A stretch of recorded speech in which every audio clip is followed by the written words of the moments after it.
I was 12 years old when I said the word that would change 2 lives forever. It was raining, one of those cold, relentless downpours that soaks through your clothes and chills your bones. I was standing outside the gas station on Route 9, watching families come and go. Moms buying snacks for road trips, dads filling up tanks while kids pressed their noses against car windows. I had nothing. No family in those cars. No one waiting for me. I'd been in the foster system for 8 years, bounced between 7 homes. Some were okay, most weren't. The latest family had kicked me out 3 days ago after I got into a fight at school defending a younger kid from bullies. They said I was too aggressive, too broken. So there I stood, soaked and shivering, my backpack holding everything I owned. That's when a motorcycle pulled up. The rider was tall, broad-shouldered, with a weathered face that told stories of hard miles and harder choices. He wore a leather vest with patches I didn't recognize, a motorcycle club. He dismounted, stretched, and walked past me into the store. Something about him felt safe, steady, like an anchor in a storm. When he came back out carrying coffee and a sandwich, he noticed me, really noticed me.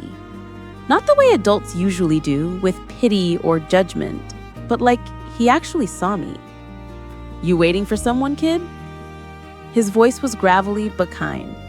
I shook my head, teeth chattering. He studied me for a long moment, then made a decision that would alter both our destinies. "Get on. I'll take you somewhere warm." I should have been scared. Stranger danger and all that, but I was so cold, so tired, so done with being alone that I climbed onto that motorcycle behind him. As we rolled through the rain, I wrapped my arms around him to keep from falling off. And for the first time in years, I felt something I'd almost forgotten. We pulled up to a diner called Ruby's. Inside, it was warm and bright, smelling of coffee and pie. He ordered me hot chocolate and the biggest burger on the menu. I devoured it while he watched quietly, sipping his coffee. "What's your name?" "Marcus." "I'm Jack." He paused. "You running from something, Marcus, or to something?" I didn't know how to answer. So I told him the truth, all of it. The foster homes, the rejection, the loneliness that felt like drowning on dry land. Jack listened without interrupting. When I finished, he did something unexpected. He told me his story. "Wait, before I continue, I need you to do something. Hit that subscribe button right now, like this video, and comment below. What would you do if a stranger offered you hope when you had nothing left? Because what happens next, it shocked everyone in that small town. And the truth about Jack's past, it's going to break your heart. Stay with me." Jack had been in my shoes once. Not exactly, but close enough. I grew up in foster care too. 16 different homes between ages 5 and 18. Nobody wanted the angry kid with the rap sheet. I stared at him. This solid, confident man had been like me. When I aged out of the system, I had nowhere to go. I was homeless for 6 months, sleeping under bridges, stealing food. His eyes darkened with memory. Then I met someone who changed everything, a man named Victor. Victor, Jack explained, was the founder of the Riders of the Road, the motorcycle club whose patch Jack wore. But it wasn't like the clubs you see in movies. This one was different. Victor started the club for guys like us, men who'd been forgotten by the system, discarded. We became each other's family. Jack's voice grew thick. We taught each other that blood doesn't make you family. Showing up does. Being there when it counts. That makes you family. I felt something tighten in my chest. Victor died 2 years ago. Cancer. But before he passed, he made me promise something. He said, "Jack, you were saved because someone saw you. Now you go see others." Jack looked at me with an intensity that made me sit up straighter. "I see you, Marcus, and I'm not leaving you in the rain." The words hung between us like a bridge I was terrified to cross. People had made promises before. They always broke them. "I don't expect you to trust me," Jack said, reading my face. "Trust is earned. But I've got a spare room. You'd have your own space, your own key. I won't pressure you about anything. You just wouldn't be alone anymore." My heart hammered. This was crazy. I didn't know this man, but I also knew what awaited me otherwise. Another group home, another family that would give up on me, another night feeling invisible. "Okay," I whispered. Jack's eyes shimmered just for a second before he nodded firmly. "Okay." Jack's house was small but immaculate. The spare room had a bed with clean sheets, a desk, and a window overlooking a small garden. It was more than I'd ever had. "House rules," Jack said from the doorway. "You go to school every day. You tell me where you're going. You don't lie to me, and I won't lie to you. And Marcus," he paused, "you're not a guest here. This is your home. You don't have to earn the right to stay." I didn't believe him. Not yet. The first week was strange. Jack cooked breakfast every morning. Scrambled eggs, toast, orange juice. He drove me to school on his motorcycle. He helped with homework without making me feel stupid. He never yelled, never raised a hand, never made me feel like I was a burden. It was unsettling. I kept waiting for the other shoe to drop. At school, I was still the angry kid, the loner. But Jack started showing up to parent-teacher conferences. He came to my basketball games, even though I mostly sat on the bench. He was just there. The other club members started coming around too. Big, tattooed men who looked scary but brought groceries and helped fix Jack's roof and treated me like I mattered. One of them, a guy named Diesel, was a former teacher. He started tutoring me in math. Another, called Preacher, had been a social worker. He helped me process my anger in ways that didn't end in suspension. Slowly, so slowly I almost didn't notice, I began to heal. 3 months in, something shifted. Jack was making dinner, his famous chili, when I came home from school upset. I'd gotten into an argument with a teacher who'd accused me of cheating on a test I'd actually studied for. "I'm so sick of people assuming the worst about me," I said, slamming my backpack down. Jack looked up from stirring the pot. "What happened?" I told him everything. And instead of lecturing me about controlling my temper, he said, "That's not fair. You worked hard on that test. Tomorrow, we'll go talk to the principal together. We'll fix this." We, not "you need to handle this yourself," not "what did you do to make her think that?" We'll fix this. Something inside me cracked open. "Why are you doing this?" I asked suddenly. "Why do you care?" Jack set down the spoon and turned to face me fully. His expression was vulnerable in a way I'd never seen. Because somebody cared about me when I didn't deserve it. Victor saw something worth saving in a screwed-up 18-year-old kid. He didn't just give me a place to crash, he gave me a reason to keep going. Jack's voice roughened.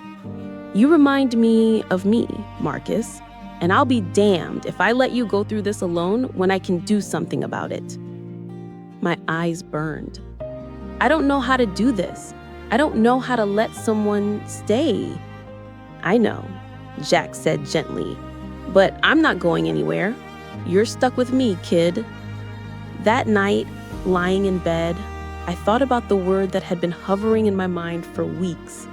A word I'd never really had the right to use. Dad. It happened on a Saturday morning, 4 months after that rainy night at the gas station. Jack was in the garage working on his motorcycle. I was supposed to be doing homework, but kept procrastinating. Finally, I wandered out to watch him.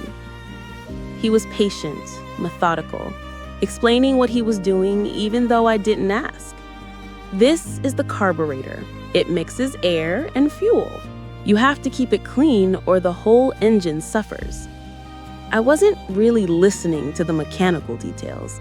I was watching the way his hands moved with such care, the way he smiled when a stubborn bolt finally loosened, the way he'd glance up to make sure I was okay. "Hand me that wrench, would you?" I grabbed it and passed it to him. "Here you go, Dad." The word slipped out. I froze. Oh God, why did I say that?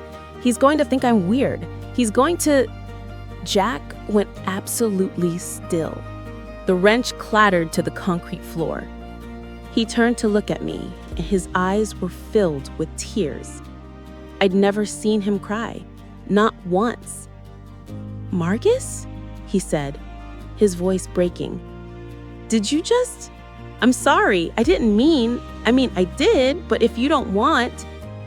Jack crossed the distance between us in 2 strides and pulled me into a hug so tight I could barely breathe. He was shaking.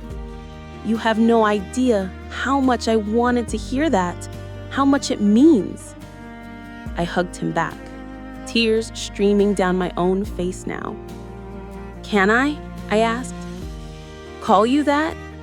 Jack pulled back just enough to look at me, his weathered face wet with tears, and smiled the biggest smile I'd ever seen.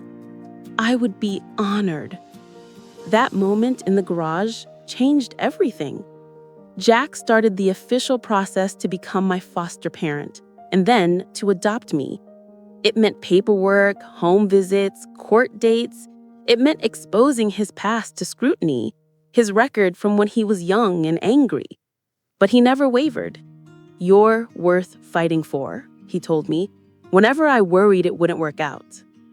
The court date finally arrived. I wore the one dress shirt Jack bought me. He wore a suit that looked uncomfortable on his broad frame. We sat in a sterile room while a judge reviewed our case. The social workers spoke about Jack's history with the motorcycle club.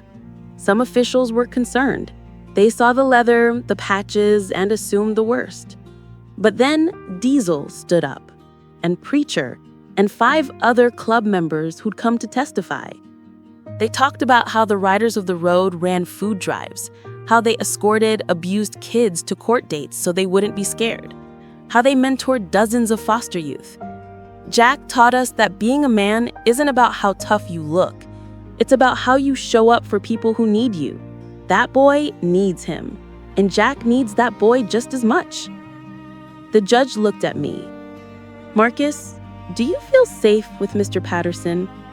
"He's my dad," I said simply. "He's the only father I've ever had." The judge smiled. "Then it's my honor to grant this adoption." Jack grabbed my hand so hard it hurt. We both cried right there in the courtroom. I'm 17 now. 5 years have passed since that rainy night at the gas station. Jack is still my dad. Not foster dad, not adoptive dad, just dad. I graduated high school with honors, something I never thought possible. Diesel and Preacher were both at my graduation, cheering louder than anyone. I got into college with a scholarship. I'm studying social work. I want to help kids like I was. But more than that, I want to pass on what Dad taught me. Last week, we were at Ruby's Diner, the same place where he first fed me and told me his story. An older couple came up to our table. "Excuse me," the woman said. "We couldn't help overhearing your conversation. You mentioned foster care?" Dad nodded. Both of us were in the system. The couple exchanged a glance. "We've been thinking about fostering," the man said quietly. "But we're scared. We don't know if we can handle it, if we'd be good at it." I looked at my dad. He smiled and gestured for me to take this one. "Here's what I learned," I said. "It's not about being perfect. It's about showing up. It's about seeing a kid who feels invisible and saying, 'I see you, and you matter.' That's what my dad did for me." The woman's eyes filled with tears. "Thank you. We needed to hear that." After they left, Dad put his arm around my shoulders. I'm proud of you, son. Son. The word still makes my heart soar. I'm proud of you too, Dad. Family isn't about blood. It's not about who gave birth to you or shares your DNA. Family is the person who pulls over in the rain for a kid they don't know. It's the man who cries when you call him dad because it's the greatest honor he's ever received. It's the community that shows up again and again because they've decided you're worth it. Jack didn't save me that night. We saved each other.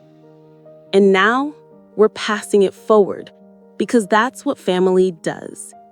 If you're watching this and you've ever felt unseen, unworthy, or alone, hear me. You matter. Your story matters. And somewhere out there is someone waiting to see you. Don't give up. Comment below with one word that describes your family, blood or chosen. I'll read every single one. Thank you for listening to our story. Subscribe for more tales of found families and the power of showing up. This is Found Family Tales, where every story reminds us love makes a family.